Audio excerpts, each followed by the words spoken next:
Patrick Glaise. On vous reçoit aujourd'hui à Zinat, on est content parce que ça fait quand même au moins depuis 2013, on vous reçoit tous les ans oui. pour la sortie de vos romans. Alors ça, on en est au 19e roman. 19e roman, en effet. La montagne des autres, et alors on revient, enfin on est toujours en Ariège, et on est dans la vallée du Vic de Sceaux. La vallée du Vic de Sceaux. Petit bled au-dessus d'Auzat. Au-dessus d'Auzat. Je n'ai pas voulu l'identifier, disons, hein, mais les gens reconnaîtront des paysages. Il y a quelques noms de lieux, le Mont Our par exemple, qui permettent de situer l'endroit, le lieu. Bon, après, bon, il faut laisser faire l'imagination. Donc on va parler un petit peu de l'histoire. On se dirige vraiment vers un polar, là, hein, une enquête policière. C'est un polar, en effet, c'est une enquête policière. D'ailleurs, toute la fin fait appel à des notions de police judiciaire, pour lesquelles, n'étant pas de la maison, j'ai dû recourir au service d'un enquêteur, quelqu'un qui a une licence en criminologie et qui est un colonel de gendarmerie, qui m'a aidé, qui m'a expliqué les détails des procédures et qui a bien voulu aussi me relire mon texte pour me dire s'il était en concordance avec ce qui se fait dans la réalité. Voilà. Donc à ce niveau-là, j'ai pris des précautions pas dériver sur ce que mon imagination aurait pu m'entraîner, qui aurait été faux. Alors l'histoire, c'est l'histoire d'une jeune femme qui est une prof d'histoire d'ailleurs, qui est en région parisienne, qui est d'origine corrézienne, qui va venir en Ariège pour finir sa thèse de doctorat afin d'être au calme. Quand on boucle une thèse de doctorat, en général, on n'a pas besoin de gens qui vous cassent les pieds. Et donc elle vient là, dans cette maison, qu'on lui a prêté, une maison, une vieille ferme, dans la région de Auzat, au-dessus d'Auzat. Et là, elle arrive, elle est tranquille, mais l'accueil n'est pas très bon. Déjà, dans l'entrée, elle arrive sur le chemin et la route est barrée par un fil de fer. Et elle comprend que, bon, elle n'est pas très bien la bienvenue. Et c'est vrai qu'elle n'est pas la bienvenue par rapport aux gens, aux autochtones qui vivent là et qui n'admettent pas, en fin de compte, que les étrangers puissent venir déranger leur vie. Et parmi les étrangers qui viennent déranger leur vie, il y a notamment installé sur l'autre côté de la colline une Hollandaise qu'on appelle la Louve parce qu'elle a entrepris, cette jeune femme, de créer un parc animalier, ce qui est très mal vu, bien sûr, par les gens du pays, qui n'admettent pas ça parce que ça va attirer les touristes. Et le touriste, pour ces gens-là, n'est pas le bienvenu. Donc toute ressemblance avec des personnes existant et existées serait purement fortuite. Bien sûr. Vos portraits d'Ariégeois, enfin de certains Ariégeois et des autochtones qui habitent dans le hameau, ils sont assez terribles. Alors, il y a des portraits terribles, en effet. Toute ressemblance serait le fruit du hasard, avec des gens qui pourraient exister. Mais ce genre de personnes existe quand même, en Ariège et ailleurs. D'ailleurs, l'Ariège n'a pas de ce bénéfice de ce genre de personnes. On en trouve aussi dans le Massif central, dans des coins de la Creuse reculés. Il y a des gens qui n'aiment pas l'étranger, en gros. Bon. Et donc, bon, moi je trouve que ce sont des Ariégeois que j'ai mis, mais les Ariégeois ne sont pas comme ça, loin de là. Ils sont beaucoup plus accueillants en règle générale. Hein. Mais c'est vrai que les personnages sont terribles. Ils sont terribles aussi parce qu'ils sont liés par des secrets. Parce que dans cette vallée, il y a un secret qui pèse, qui est lourd, qui est le secret des crimes qu'ils ont commis pour que la montagne n'évolue pas autrement que la manière dont ils voulaient l'avoir évolué. Et donc ils ont été très loin pour cela, et ils sont tenus les uns les autres par une omerta terrible qui les pousse jusqu'au bout de ce que la morale peut accepter. Hein. Et l'un d'entre eux, qui n'a pas voulu se soumettre, en fin de compte, à cette doxa, à cette loi, eh bien, il en a été contraint à des extrémités terribles pour sauver, en fin de compte, son frère. Et ça, c'est le fond du roman, mais là, je ne dis pas davantage, je laisse le suspense arriver tout seul. Dans ce roman, comme dans tous vos romans, on retrouve toujours des choses qui vous tiennent à cœur. Hein. On fait toujours un passage, même petit, par les deux guerres. Oui, les guerres, vous savez, en France, on est toujours avant ou après-guerre. Donc c'est vrai qu'elles sont un élément de référencement, je dirais, chronologique. Donc là, on est juste dans le monde de l'après-guerre. Le roman se passe en 2009, mais il fait référence à une période qui est les années 70, l'époque où la montagne a commencé à bouger, a commencé à s'ouvrir.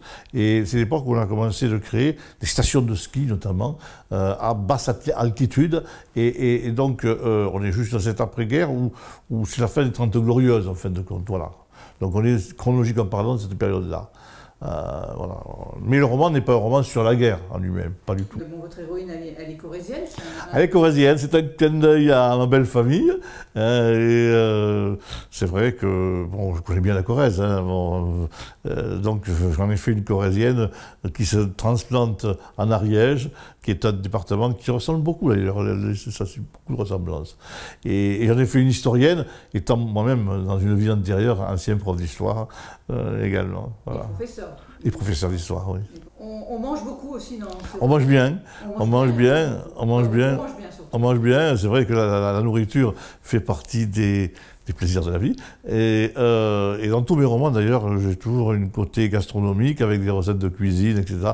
On retrouve encore là cette dimension qui est une dimension de l'existence, je dirais, du quotidien, qui pimente et qui donne l'épaisseur au temps et à la vie, qui est le sel de la vie, en fin de compte. Donc on retrouve bien sûr cette dimension-là. Après 19 romans, où est-ce que vous trouvez toujours encore l'inspiration? Alors l'inspiration, elle est permanente.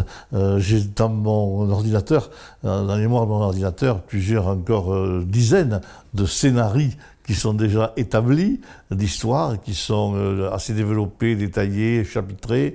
Il n'y a plus qu'à les écrire. Mais ça, c'est quand même une autre histoire. Non, là, je travaille actuellement sur un nouveau roman qui concerne le monde de la forêt, mais qui sera lui aussi un genre polar 2, c'est-à-dire avec une intrigue solide. Bon, vous savez que je travaille par cycle, en gros au niveau de thématique, et là je suis sur une thématique qui est un peu celle de l'intrigue policière. Donc ces romans sont dans cette intrigue-là, et ils ont aussi pour finalité de toucher un public un peu différent, tout en restant quand même dans un terroir. Alors le terroir ariégeois ici, ou d'autres terroirs éventuellement. Alors le prochain se passera, si on peut déjà dévoiler le... Alors c'est un roman qui se passera, je pense, en Haute-Corrèze, et qui sera publié en septembre 2022, pour l'année prochaine. Voilà, donc tout est sur les rails déjà. J'ai commencé, j'en ai fait environ un quart, à peu près, un quart, 25%.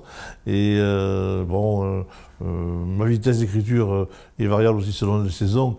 J'écris plus facilement en hiver quand il fait mauvais qu'en été où j'ai la tentation d'aller promener dehors, d'aller balader au jardin ou d'aller à la plage ou en montagne. Bon. Donc je suis plus productif maintenant en hiver qu'à la belle saison. Je suppose que là c'est la course aux signatures. C'est la course aux signatures, c'est la course au salon du livre. Je pars demain pour Côte-de-sur-Loire, dans la Nièvre, pour un gros salon de 150 auteurs où il y a plein de vedettes parisiennes. De là, je vais enchaîner avec le salon de Saint-Maximin dans le Var, le salon du Polar à Florence, Brive, le salon de Brive, bien sûr, la foire du Brive, bien sûr, et puis plein de signatures, à Mirepoix notamment, bien sûr, évidemment, et tout ça, bien sûr, dans le respect des conditions sanitaires qui nous ont un peu perturbés quand même dans notre planning organisationnel. Entre le dernier roman et celui-ci, vous nous avez sorti un gros ouvrage sur les Ariégeois. Oui, c'est pas un roman, c'est un livre d'histoire sur les Ariégeois célèbres et oubliés qui ont fait l'histoire. 50 courtes biographies, axées 19e, 20e, de personnages qui sont tous décédés et qui ont participé, disons, à la grande histoire et à la petite, avec une particularité, il n'y a pas beaucoup de femmes dedans, je le confesse, non pas par misogynie, mais parce que pendant longtemps, les femmes n'ont été pas aux premières loges et ont souvent été dévouées à des fonctions soit artistiques, soit de séductrices, mais peu à des fonctions politiques ou de chef d'entreprise. Voilà. Donc l'explication est là. Et ces Ariégeois qui ont fait l'histoire marchent bien. Le bouquin est sorti au mois d'avril aux éditions Le Papillon Rouge et il vit paisible et fructueuse. Il se vend bien, ça va. Mon éditeur est content. Dans les librairies en ce moment, on peut retrouver donc La montagne des autres. La montagne des autres. Oui. On peut retrouver aussi une édition poche. Une édition poche, on peut aussi trouver les noisetiers du bout du monde, qui viennent d'être édités par les éditions TDO. En format de poche. Et puis il y aura aussi en septembre même les pierres ont une histoire, qui va être édité en gros caractères, qu'on appelle les corsaises pour les déficients visuels, les malvoyants. Voilà. Donc la production continue et elle s'enrichit, la vie littéraire se poursuit. Eh bien écoutez, pour notre grand plaisir à tous, merci Georges. Mais c'est moi qui vous remercie. Et puis bonne lecture de La montagne des autres. Merci.